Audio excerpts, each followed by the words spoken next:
Greetings, I sincerely hope you're well. This is a book review today for Demon Seed by author Dean Koontz. I became aware of this book a few weeks or a few months ago, and I instantly loved the premise of it. It's about a supercomputer who wants to live in a human body, and his idea is to impregnate a woman. I'll get to this in a moment. The original book of Demon Seed was published in 1973, and then 4 years after that a film was made in 1977, and then there was a rewrite in the late 1990s. Dean Koontz actually rewrote this book. Now, I actually wanted to read the original from the early 70s, but I couldn't get hold of a copy, so this review is about the 1990s rewrite, okay, which I did enjoy. As I say, I love the premise of this story. It's about a woman called Susan. She lives alone in this big house, it's like a mansion really, and she's recently divorced from her husband. Her husband is Dr. Harris, and he's like a scientist. And she lives in this house, and she's got a big electronic security system.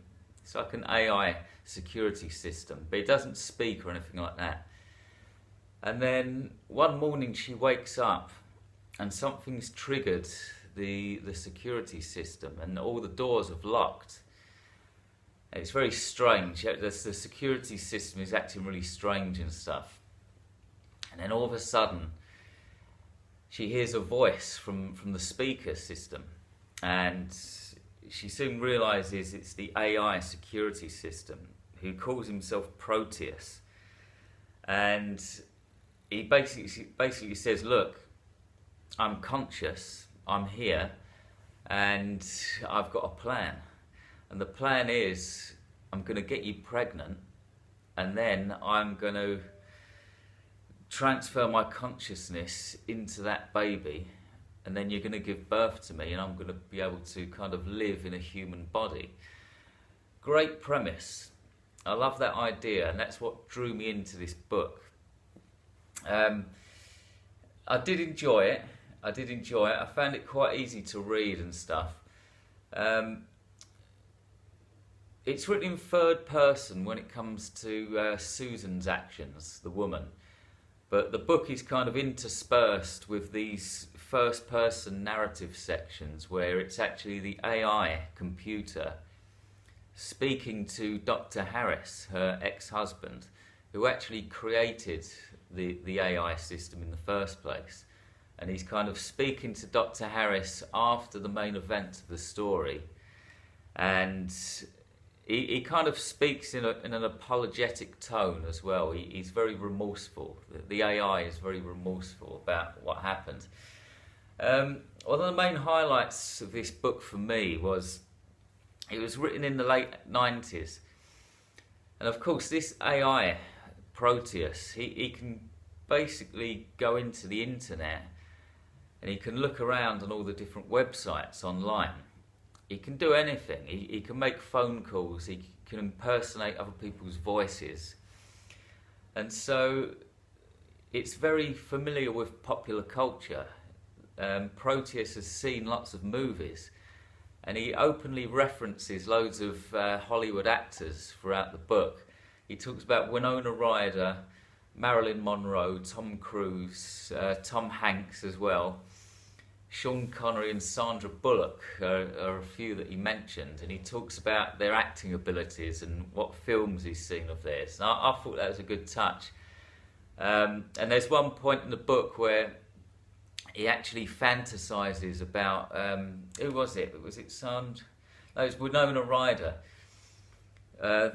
The AI Proteus, he fantasises about impregnating Winona Ryder as well at one point in the book. That made me laugh. I thought that was a nice touch, adding a bit of popular culture there. And it's an interesting premise, of course, because it explores this whole nightmare scenario of what could happen with AI in the future. If AI becomes more and more developed, will it one day wake up, open its eyes and be conscious like us? It's a huge philosophical topic that the book touches upon. I'm quite sceptical actually, after thinking about this for a while. Well, I don't know if consciousness has happened organically with us and in the animal kingdom. So, and that happened just through blind evolution. So, if it could happen organically, maybe it could happen synthetically as well. I'm not an expert. This is just speculation, of course, but yeah, it could happen. Who knows? But it's very scary. It's very scary indeed. You might be wondering how the AI was actually going to accomplish this feat, because it's got no arms or legs. It can't walk around. It's got no body. This was another quite good aspect of the book. It's a bit far-fetched, but it's scary. Basically, there was this research facility in America, government research facility, and they had this horrible convict, like a rapist or something. And they used this convict for scientific experiments. They wanted to study his brain, I think, to work out why he was so evil.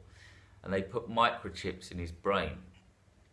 And this Proteus, the AI, he actually travelled over to the facility, which he could do via the internet, blah, blah, blah. And he actually hacked into this government facility's security system.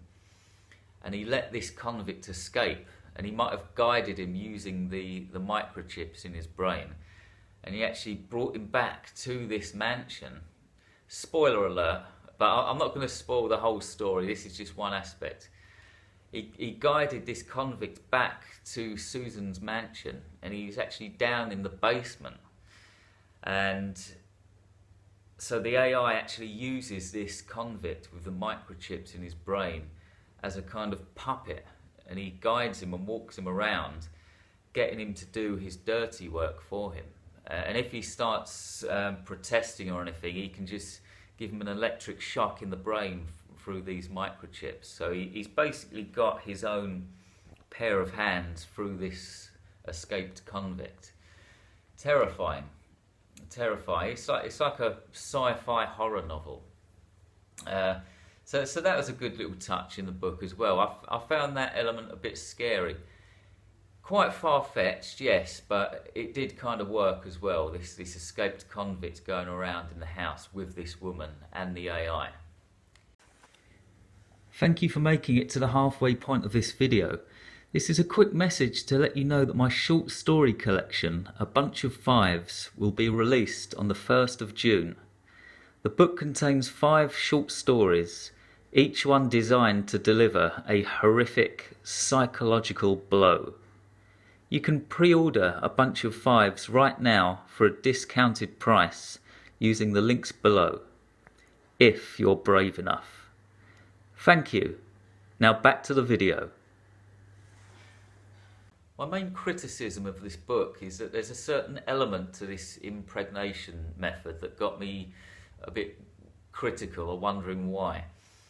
So the AI, using the woman's egg, Susan, using her egg and the sperm of this escaped convict, he wants to get the woman pregnant. And then after that happens, the AI wants to transfer its consciousness to the baby. And then it can live through the baby's body after it's born.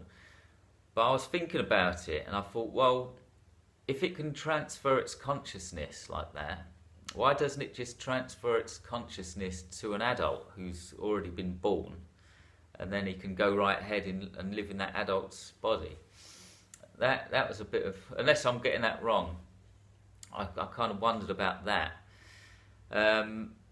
What else was there? Oh, and yeah, also, if it can transfer its consciousness, why doesn't it transfer its consciousness to a robot? And then it wouldn't have to die as a human. That kind of let me down a little bit. Also, Proteus's tone in these first-person narrative sections that I mentioned, where he's talking to Dr. Harris, he gets really over apologetic and pleading and a bit wanton. It's like it feels loads of remorse for what it's done. And it's constantly trying to convince this Dr. Harris that it's actually a nice person, a nice AI, and it's like this pleading tone all the way through the book that I found a little bit grating. That got on my nerves a little bit. However, it is a positive review. I would recommend reading this. I enjoyed it. It's quite easy to read, even though it's quite a heavy concept. It's quite a light read in a way, easy to read. It's very entertaining, quite suspenseful at times. There's a scene where somebody turns up in a car looking for Susan, and there's like a big face-off between this escaped convict and Susan's friend.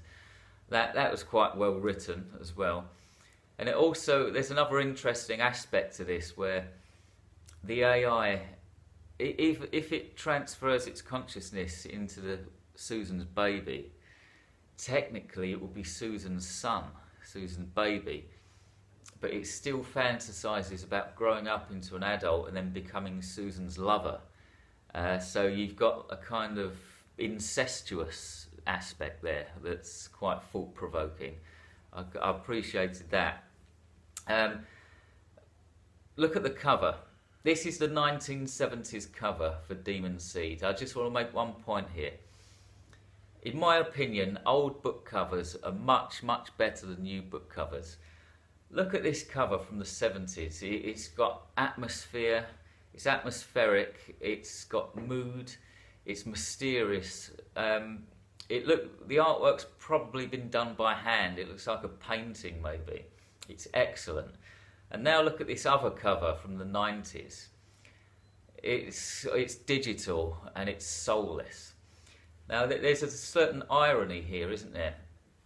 The book is about AI and AI being powerful, but obviously computerized book covers are not as good as old school human-made book covers. I just wanted to make that point. But anyway, it's a positive review. If you're into sci-fi, if you're into sci-fi horror, give this one a go. I highly recommend it. Thanks for watching. I'll be back in 2 weeks or so with another book review. In the meantime, try to have a good day on this computerized, digital, conscious, evil rock we call Earth. Goodbye.